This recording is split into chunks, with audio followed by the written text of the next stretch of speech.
We go to economics chapter 32, living standards. We're talking about living standards. We're talking about the quantity and quality of material goods and services that are made available for a given economy or for a given population. That's what living standards is about. So let's say Quantity and quality. of material goods and services that are available for a given population. That's living standards. Clear, right? Yes. So let's go down. Introduction. They said one of the key roles of an economist can be seen to raise people's living standards by helping to improve the performance of firms and advising governments on increasing macroeconomic performance. Economists can make a significant difference to the quality of people's life. You see what I told you about the quality and quantity of goods and services in terms of materials that are available for a given population. So that's what they're saying there, that economists could advise governments on how to improve the quality of life people have. So do you think you enjoy a high living standard than people living in your country 50 years ago? What would you look at in making this comparison? So this is where we have to talk about the indicators of living standards. So we'll move on. So they said indicators of living standards. There are a variety of indicators that can be used to assess the living standards in a country. This includes the number of people or households that own a given consumer goods, such as cars, laptops, mobile phones, and TVs. The number of patients per doctor enrollment in tertiary education or institution, yeah. The adult literacy rate, the average, that means we're talking about the adults, the rate of how educated they are, the adults. The average food intake per person and the conduct of free elections in the country can also be examined. So a main measure of living standards, however, is still probably the real GDP per head, which is GDP divided by the population. So there are also composite indicators such as what we call the Human Development Index, HDI, or Genuine Progress Indicator, GPI. So these are different countries. We have Puerto Rico, Luxembourg, Iceland, Malta, and the rest. And these are their population. Then we have the internet user per 100. We have the mobile phone subscriptions per 100 people. So this gives us a clue on the living standards of the people in these countries. I think that is clear. Yes. So they said the top 10 countries in terms of highest car ownership, internet users, and mobile phone subscription 2014. So these are the top 10 countries that uses mobile phone and internet and cars. Do you get it? Yes. So this weighs up about their living standards. So they have better living standards. That's the point there. So we go down. So real GDP per head as an indicator. So now we have to check these indicators. So we start with the GDP per head or GDP per capita, which is, like I told you earlier, is GDP divided by the population. So what do they say about using it as an indicator of the living standards? They said an increase in real GDP per head will suggest that the living standards have risen, but it may not necessarily indicate the real situation for a number of reasons. One is that the real GDP is an average. Not everyone may benefit from a rise in the average income level. The extra income may be unevenly spread, with a few receiving much higher income and some not receiving any extra income. We can use the GDP per head to calculate as an indicator of living standard, but it is an average. It does not necessarily mean that the whole population are enjoying a rise in income. So it might be that certain group of people, minority of the population, have enjoyed a rise in their income, but it will affect the whole population. Look, it's going to affect the average population, but does not mean that each individual will benefit from that rising in income. So it might be like you might have billionaires. You might have a lot of billionaires in the country. So when you use the GDP of billionaires to calculate the GDP per head, it's going to cut across the whole population. But one individual or minority of those individuals are the ones that have that huge amount of money. So that's the criticism about using real GDP. Because when you use real GDP as an indicator for living standard, it does not equally says that each individual in that country has the same rise in income. Yes. So just like we have 10 people here, you out of the 10 people, 3 of them has millions, and the rest have thousands. When you calculate the average, when you calculate the GDP per head here, it will still round to be million. But most of them don't have million. But because the population is less and few of them has million, few of them have million, it will still cut like everybody has million. Yes. Do you get it? Yes, That's what they are talking about, real GDP. So higher output will obviously, okay, that's about real GDP. Now they said higher output will obviously mean that more goods and services are being produced, but not all of these may add to people's living standards. For example, an increase in the output and consumption of tobacco may actually reduce the quality of people's life by affecting their health and life expectancy adversely. So a rise in police service due to a higher crime rate is also unlikely to improve most people's living standards. So here we're talking about the output. Yeah, there are some outputs. When you think about them, they are demerit goods. So if they continue to increase, they will shorten, they will cut short people's life. So people will not be enjoying a quality living standard, a quality life, because it's a life full of health issues. Yes, yes. Do you get it? Yes. So now they made the example of using an increase in police services as a result of high crime rates. So there's high crime rate. That is why we're having increased police services. Yes. So that means it doesn't work. It does not correlate. That does not give a good living standard. That means the environment, the society is full of chaos. Do you understand? Yes, yes. Okay, that's about output. Now they said increase in real GDP per head figures may understate the products available to people due to undeclared economic activity and non-marketed output. It may, however, overstate it if the quality of output is falling. Living standards are also influenced by other factors besides the material goods and services produced. If output rises but working conditions deteriorate, the number of working hours increases or pollution increases, people may not feel better off. When we talk about the last point they are making is about the quality of output. Some quality might affect based on what we talk about tobacco. Yeah, they're talking about they are using pollution, they are using working condition deteriorating. So if output has to increase at the detriment of workers having to work more hours at workplace, how does that correlate with a better living standard? They'll have issues at the end of it because their health will also deteriorate. Their rights are not protected, but output is increasing. So if output is increasing, it will affect the real GDP, yes or no? Yes. But does this really affect the living standard? How do we know about that? When output is increasing as a result of workers working more hours, when output is increasing as a result of increase in pollution, this makes the population to be worse off. It will have a cost. It has a cost, a social cost. So there are social effects, social cost effects here. So real GDP might not be a good indicator of comparing a living of using as an indicator. Living real GDP might not be a good indicator of living standard. I think it's clear. Yes. Good.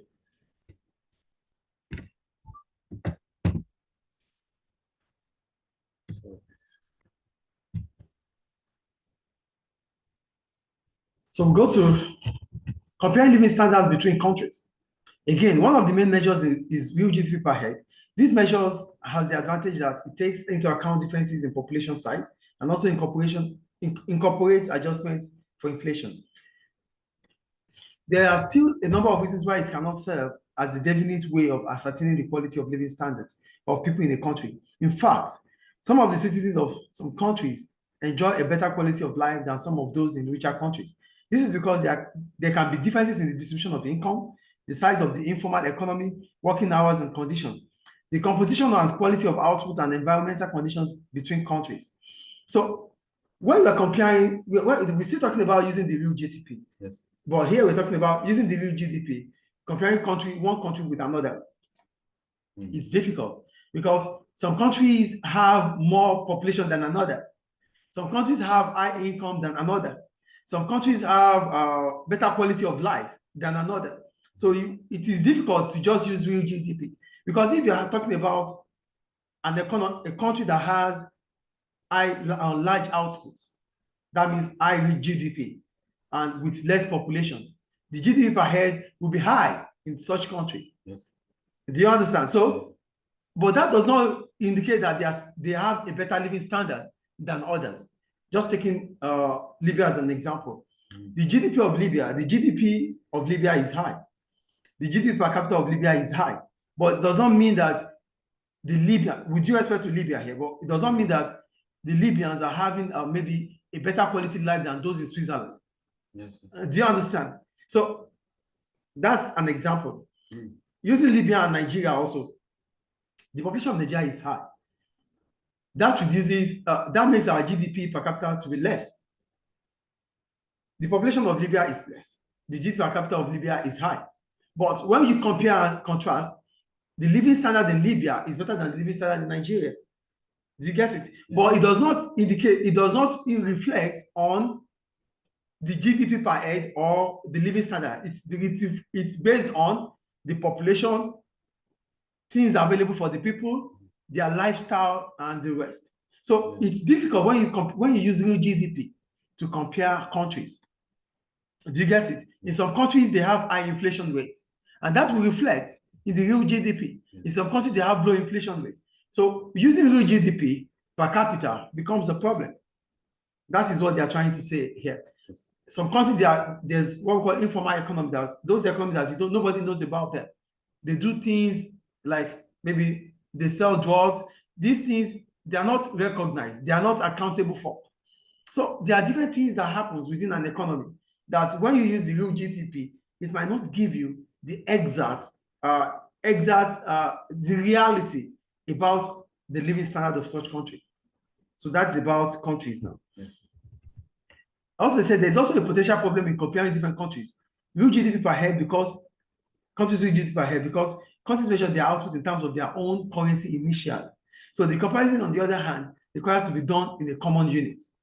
There's a risk that if an unadjusted currency is used, the comparison may be distorted. This is because the value of the currency can change on an hour basis. For example, US dollar may be used if the real GDP of Kenya was 1.2 billion, and the exchange rate was initially 1 to 100 Kenya shillings. So the GDP of Kenya would be valued as 12 billion. Yes. If the exchange rate changed to 1 to 80 the next day, the value of its output in dollars would change to 15 billion. Despite the fact that in that period, Kenya would not have increased its output by 25%. So here they're talking about comparing countries using countries that have different currencies. Yes. So as a result, it's difficult for you to compare dollars with other currencies. So that means if we have to do it, we have to do it in a common unit of currency. That means we have to use dollars for every transfer or for every calculation. But before we use dollars, we have to use the country's currency before we convert it into dollars. So if a country's currency appreciates after now that we did let's just say we calculated, they use Kenya as an example. Mm-hmm. So they use Kenya. Using Kenya here means that the value of the dollars to the Kenya's shilling appreciates against the dollar. As a result of that, the real GDP would increase. Yes. But output did not increase. Yes or no? Yes. I would say real GDP would have talked about inflation and the total output divided by population. Mm-hmm. So here, the output has increased, not because the real GDP has increased, not because there was an increase in output, rather because there was an appreciation in the value of the currency. So this does not give us a good indication. Yes. It does not reflect on the situation. Do you understand? Kenya did not increase output, but the foreign exchange has appreciated. Yes. That is why its real GDP increases. Yes. You get it? Yes. So go to they say it is for this reason that economists make use of purchasing power parity, which is the PPP, which exchanges when comparing countries' currency. So the DP then use an exchange rate based on the buying power of currencies in their own countries. They compare the amount of countries' currency needed to buy the same basket of goods and services with that of another country or countries' currencies. If in the US, a given basket of products sells for $5,000, and in Kenya, it sells for $45,000. So the exchange rate used would be 1 to 9. So this figure will not be affected by market changes in the price of currencies on the foreign exchange market. So these days, for us to have an accurate figure, they use purchasing power parity. Here you have to use a fixed exchange rate to decide or to measure the purchasing power or the price of the food basket within a given economy. So the dollar will be okay. Yes, for example, the dollar and the dinars. So if $1 is 5 dinars, for example, and the food basket of certain goods is maybe $1,000. So it will be one for that basket of food is 1,000 and it will be 5,000 dinars. So if the exchange rate changes, it will not reflect on the basket of food. We will still do it as $5,000 so that it gives us an accurate figure. Do you get it or not? No. When we talk about purchasing power parity, here we want to use the exchange rate to compare the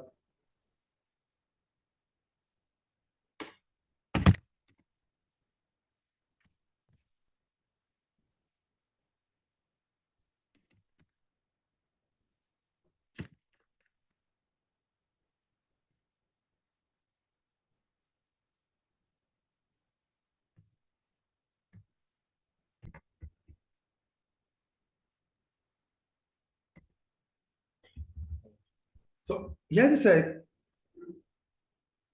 using purchasing power parity. Whenever we need, there's a problem using the real GDP, especially when you are comparing one country to another.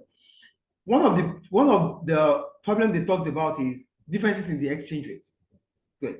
Why did they talk about differences in exchange rate? They made the example of Kenya, shillings, and the US dollars. At the time, the US dollar is higher. So they said a dollar is around 120 Kenya shillings. Then it fell from $1 to 80 shillings. At that point in time, the Kenya shilling has appreciated against the dollar. So as a result of this, the real GDP for Kenya would have risen as a result of that. But there was no output produced. So because there's no output there's no output that is linked with an increase in the real GDP, then it is not a reality. It doesn't give us, it's not a good indicator. So the GDP is not related to the output. Yeah, it's supposed to be related to the output, but it is not. It was based on the currency appreciation against the dollars. So what do economists start trying to do? They use the purchasing power parity, PPP. So how do they use purchasing power parity? They use exchange rate when comparing a country's GDP. At that point in time, if the dollar, so they have a fixed rate they use. So if $1 is $5, 5 dinars. So that means, for example, if the food basket in America is $1,000, so it will be equivalent to 5,000 dinars there. So the food basket of the same items in America or Libya would be $1,000 to $5,000. So whatever happens to the exchange rate, if it's appreciated against the dollar or depreciated against the dollar, it will not affect the calculation of the real GDP, because the real GDP is using a fixed exchange rate. That is the point they are making there. Do you get it? So that figure would not it will not be affected by the market changes in the price of the currency or foreign exchange markets. So this is the only way we can use real GDP when we have to compare countries. So we need to use, so solution is what? Using purchasing power parity. Clear? And what is purchasing power parity? Using the foreign exchange rate to determine the real GDP when comparing one country to another. Is it clear now? Okay.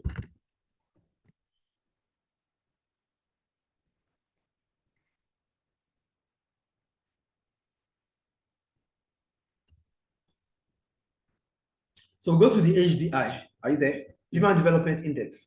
So the Human Development Index was developed by a team of economists led by Dr. Margot Kulhar while he was working for the United Nations Development Program, UNDP.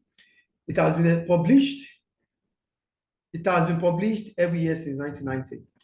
So the HDI is a wider measure than real GDP per head. Besides, including GDP per head, see note right, The HDI considers two other indicators of living standard. One is the length of time for which people can enjoy life. We're talking about the living standards. No, we're talking about life expectancy. Sorry, life expectancy. So HDI can be, for using HDI, we can use the life expectancy with the HDI. So one of the components of HDI is life expectancy, measured as a life expectancy at birth. So the second is education. So education is also one of the elements of HDI. So this is measured by mean years of schooling and expected years of schooling. On the basis of their HDI values, countries are categorized into very high human development, medium human development, and low human development. So when we have to categorize using HDI, we can use very high, medium high, low, very low. You get it? So they said the HDI shows that economic growth and human progress may not always match. Some countries such as Namibia and South Africa have recently enjoyed a higher ranking in terms of GDP per head than HDI, whilst others, including Costa Rica, Cuba, usually score more highly in terms of HDI than GDP per head. So what they are trying to say here is that a high GDP does not equivalent to a high HDI. So they're making examples of South Africa, Namibia having high GDP, but it does not reflect in their HDI compared to Cuba, Costa Rica having a very high HDI, and they don't have high GDP. Clear? Yes. Although the HDI does take into account other factors that influence people's living standards, it has been criticized for what it leaves out. In fact, it has been stated that the index would be high for someone living for a long time in a prison who has been well educated. Among the factors, it does not take into account our political freedom and the environment. It also does not consider differences in life expectancy, education, differences in income between males and females, and between those living in rural and urban areas, among other groups. So what they are trying to say is that HDI does put some certain things into account, but it does not put into some strategic things into account, like the freedom of people within an economy. It does not put into account. It does not put into account the differences in income between males and females. It does not put into account. It does not put into account how people in the rural area lives compared to people living in the urban area or in the town or in the city. It does not put into account. It only talks about the population. It talks about the people itself. Do you understand? Yes. But we have different people within the economy. So it does not put into account different classes of people we have. That is the point they are making. Do you get it? Yes. All right. So we go to the genuine progress indicator. That's the GPI. Do you understand GDP? Yes. Real GDP. Okay. So it's fine. Okay. Yes. So we're talking about GPI now. So genuine progress indicator is another composite measure containing a number of indicators. It was developed in 1995. It starts with GDP. It then adjusts for income distribution. As the poor receive more benefits from a rise in income than the rich, the GPI rises when the poor receives a higher proportion of income, and it falls when income becomes more unevenly distributed. Then it makes a number of deductions and additions. The items deducted are those which reduce living standards now or in the future. Examples of such items include the cost of crime, traffic, accident, carbon dioxide emissions, depletion of non-renewable resources, and the loss of wetlands and forests. Items which are thought to make a positive contribution to current or future living standards are added. So this includes the value of housework, the volunteer work, increase in leisure time. So when we talk about genuine progress indicator, GPI, here we're talking about how income has been evenly distributed. So we use GPI when the income level of the poor starts increasing in respect to the rich one. So when you have to add it up, that means the living standards of the rich, the poor one, is becoming better. That is the point they're making there. Yeah. So there are some deductions that they do when they are using the GPI. They take away pollution, they take away crime. That means as soon as these things start reducing in human life, that means there's a genuine progress in the living standard. Yes. Do you get what we're talking about here? So if crime reduces in a country, if pollution reduces in a country, it makes the life to become better. So that is a progress, which is indicating that the living standard is becoming better. Yes. So what do they add? They take away carbon dioxide. So what do they add? They add up how people become more wealthy, that they can even help people in terms of they can do volunteer work. When you are not wealthy, when you don't have income coming good for you, you wouldn't want to do jobs for volunteer. Do you understand? So people start having more leisure time than work time. So these are progress indicators. That is what GPI is about. Do you get the point? Yes. So GPI is about the income level of poor, how it becomes better, where the gap between the rich and the poor is becoming closer, where you can take away where the economy is witnessing low rate of crime, where the economy is witnessing low pollution, where the economy is witnessing lowest rate of traffic congestion, where the economy is witnessing high rate of leisure time, where the economy is witnessing a better living standard, where the economy is witnessing volunteer workers increasing. So it's because the income level is increasing. So that's about genuine progress indicator. Is it clear? Yes. So go to other measures used. They said there is wide range of other measures of living standards. While the HDI is UNDP's best known measure, it also produces several other measures. Another of the UNDP's measures is the Gender Inequality Index, GPI, which considers gender-based disadvantage in terms of reproductive health, empowerment, and the labor market. The health dimension is measured in terms of maternal mortality rate and adolescent fertility rate. There are two measures to the empowerment dimension, which are the percentage of seats in the national parliament held by women and the relative percentage of men and women with at least a secondary education. Involvement in the labor market is assessed by comparing the labor force participation rates of men and women. So here we're talking about gender inequality index. We can use it as a measure of living standard too. Here we're talking about women participation in politics. What is the percentage of women in political offices to men? That is one of gender inequality index. Two, they talk about what is the participation of women in the labor market compared to women. What's the supply of labor of women to men? What is the rate? How is the level of education of women and men? So do they have equal opportunity or not? These are what we call gender inequality index. Is it clear? Yes. So then we have the happy life expectancy index, HLEI. So economists also calculate the happy life expectancy index. This seeks to measure the degree to which people live long and happy lives. It is found by multiplying life expectancy at birth by a happiness index. Voter also measures God's national happiness. This is based on the survey which assesses people's happiness using 33 indicators in 9 categories. One category is named living standard, and this has 3 indicators of income per head, assets, and housing. So the other 8 categories are psychological well-being, health time use, education, cultural diversity, and resilience, good governance, and community vitality, ecological diversity, and resilience again. So when we talk about another way to measure the living standard is to measure it through the happy life expectancy index. Here we're talking about how happy people are.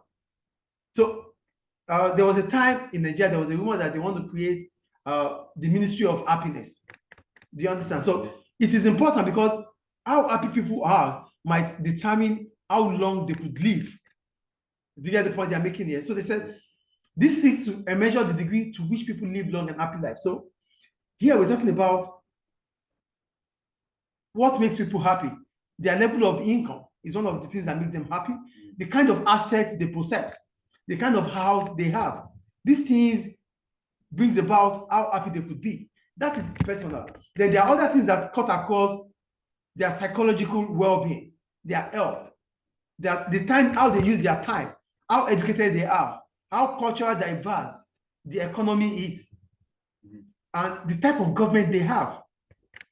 Do you understand? So all these things brings about a happy economy.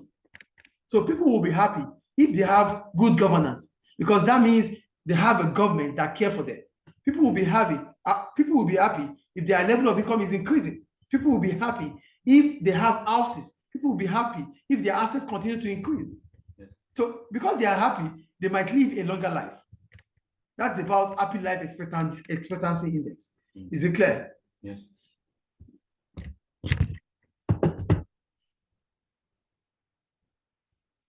So compare living standards and income distribution.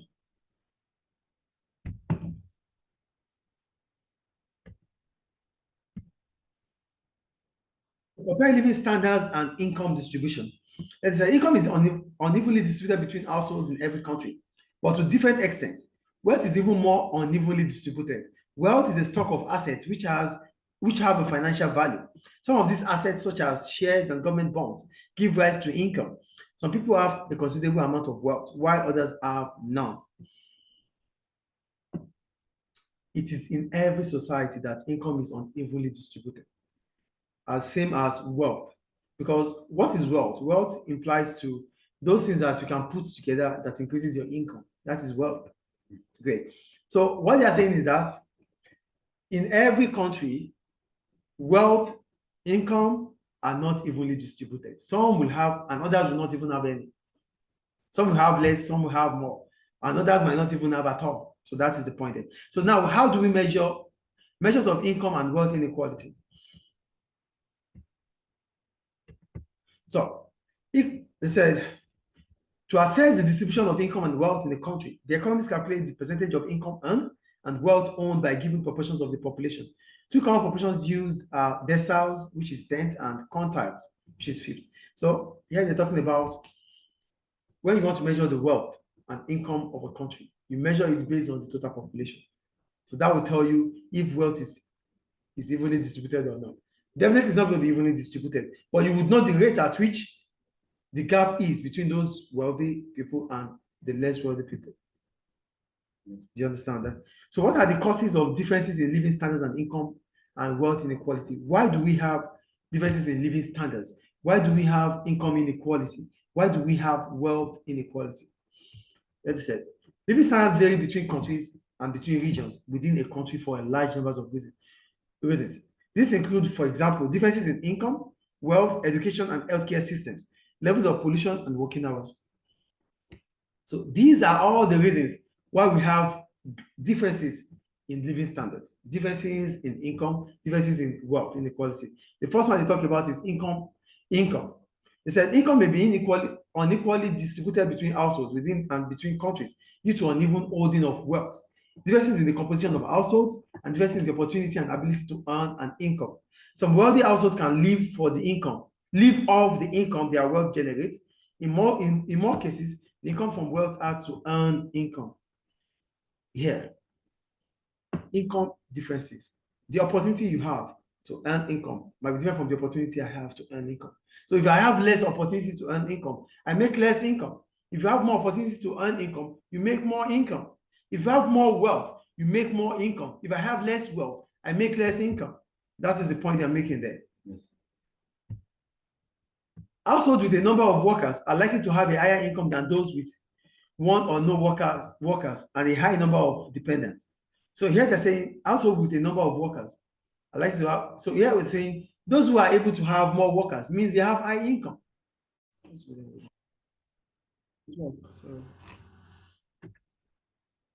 this is the second point. I think it's just the network.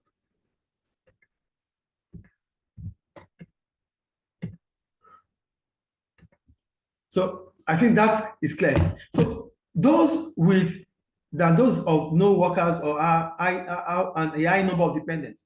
So those who have large numbers of people that depends on them would have less income because those income will be shared among those that are dependents. So that is the point they are making here. But when you have people working for you, You're making money off that. Not when people depend on you. It's two different things. When you have people working for you, they pay, you pay them, but they make money for you. They are working for you. Yes. You earn more. But when you have people waiting for you to give them, your income level will fall. Yes. That is the point. I think it's clear. Yes. The wealth now. He said, wealth is unevenly distributed because there are differences. Really? The wages, thank you. The wages received. He said, the wages received by workers are influenced by their skills, qualifications, and the number of hours for which they work. High-skilled workers with better qualifications are likely to be in high demand and hence are likely to receive high wages. Full-time workers usually earn more than part-time workers. Some people may be dependent on state benefits or help from relatives, and their income is likely to be relatively low. Now we go to wages. Wages is based on the work you do. The work you do will be based on how qualified you are. So if you are more qualified, if you have better qualification, you get high income, then your living standards will be high, will increase, will improve. But if you don't have the quality in terms of education, your income level will be low, your living standard will be low. That's the point you're making there. Now go to wealth. Wealth is unevenly distributed because there are differences in the assets inherited by people, their savings and entrepreneurial skills. In fact, inheritance is a major reason for some people being wealthy. The more a person can save, the wealthier they will become. Of course, in this sense, wealth creates wealth. Wealthy people can afford to save more, and this makes them wealthier. People with an entrepreneurial flair may be able to build up a business from scratch and become wealthy. Did you get the point or not? Yes. Should I explain it? Yeah, explain. Okay.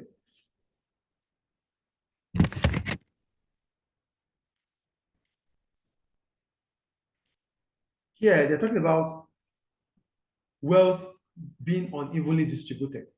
So they linked it to the inheritance people get and the ability people have to be able to save. So wealth will come when you are able to save and when you inherit property, assets. So a lot of people are so wealthy today because they have inheritance.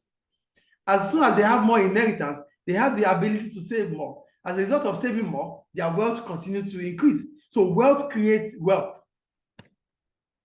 So for you to create wealth, you need to, one, either you have inheritance, or you are able to save more, or you have entrepreneurial skills.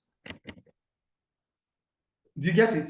Yes. They made the example of there's Dangote, the richest man in Africa, is a Nigerian, you know. Dangote. They said they had inheritance from his maybe uncle down Tata.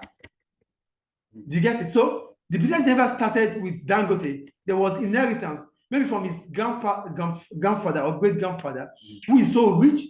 History says it has over thousands of camels there. So this is turned to cash, and here he is today. He's the richest man in Africa. So it doesn't start with his own entrepreneurial skills. It started with its inheritance. So when people have a lot of inheritance, it makes them to become more wealthy, and they can even live off their income. Yes. Do you get the point here? So what do we need to do to create wealth? We need to create wealth is either through inheritance or being able to save. You need to have that discipline to save, because when you are able to save, it's when you can increase your wealth. Or you have entrepreneurial skill. Having entrepreneurial skill means you can start from the scratch and bring up your own empire. So that is how wealth can be created. Clear, right? Yes. Okay.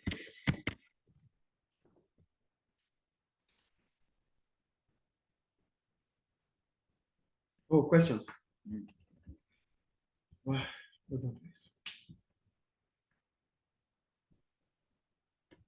Yeah, the first question. What is the most popular measure of the difference in living standards between countries?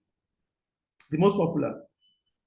The real gross domestic product per head. Yes. Yes. Question 2. What is most likely to cause an increase in a country's standard of living? An increase. Falling time, rising level, no. D. A rise in the number of doctors per head of the population. Wait. Yeah, D. But it's not A, falling age in the school. A fall in the school leaving age. What No. does that mean? What does that means mean? that you'll have less skills, less experience in this. No. I mean, they will leave school early. Or what? Yeah. What does that mean? It means that they'll be able to work at their earliest age. Yeah, So it's A. it's A. I thought it was D because the A would be like. When you talk about numbers of doctors per head in the population, then you can use it as an indicator of HDI. Because I was like. This is standard of living. Standard of living. Yeah, because. So people leave school early. That means they'll be able to work at their earliest stage. That increases their income. Yes. It's be A, right? Yes. Question 3. Under which circumstance would the standard of living of a country be most likely to fall?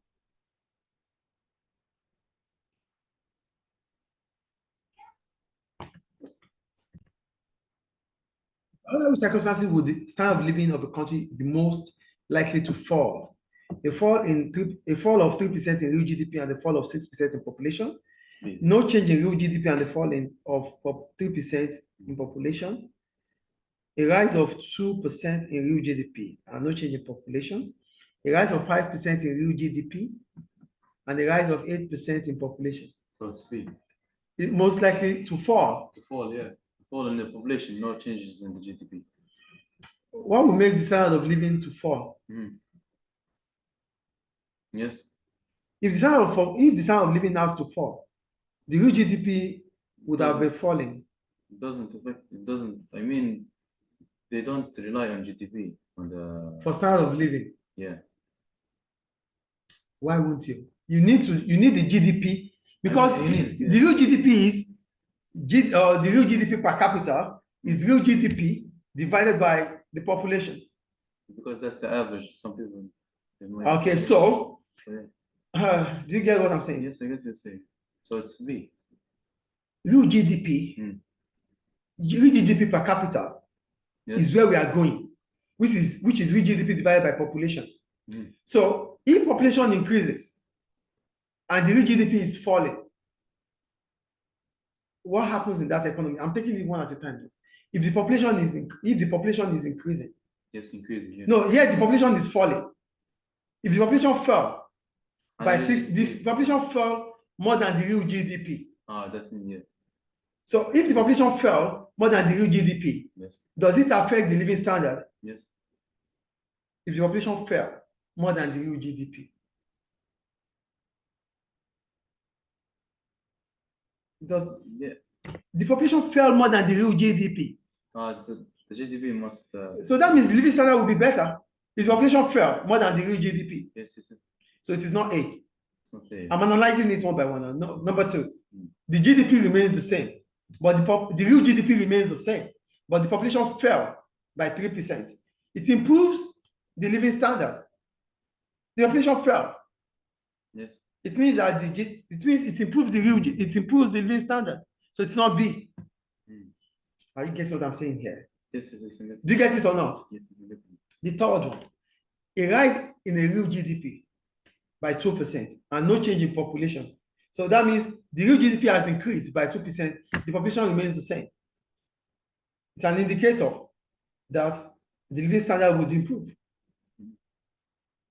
Don't you get it? The real GDP has increased and the population remains the same. That means they have a better living standard.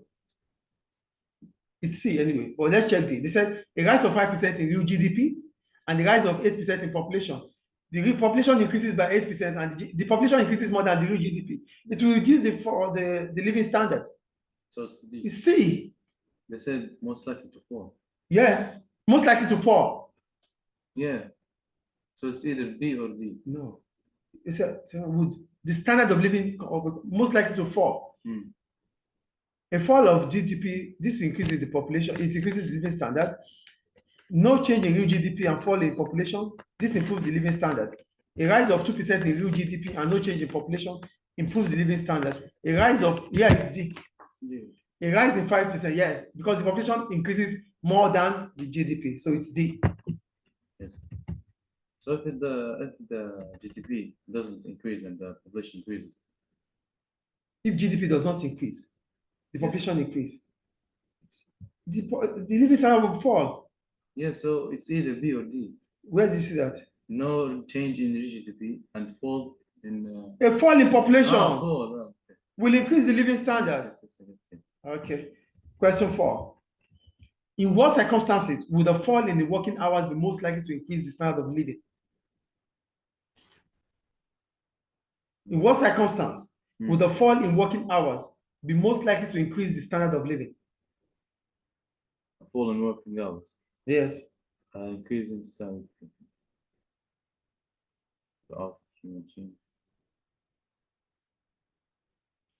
Will most likely increase the standard of living.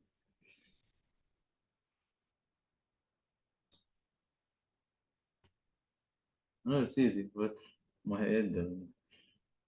I said there's a fall in the Yes. working hours. And when there's a fall, in what circumstances would make a fall in the working hours most likely to increase the living standard? Well, the average. No. Do you get the question? Yes, it's a good. B. The level of output remains unchanged. Yes, that's it. So that's all about that. Yes. It's a trickish topic, though. Hmm? It's a trickish topic.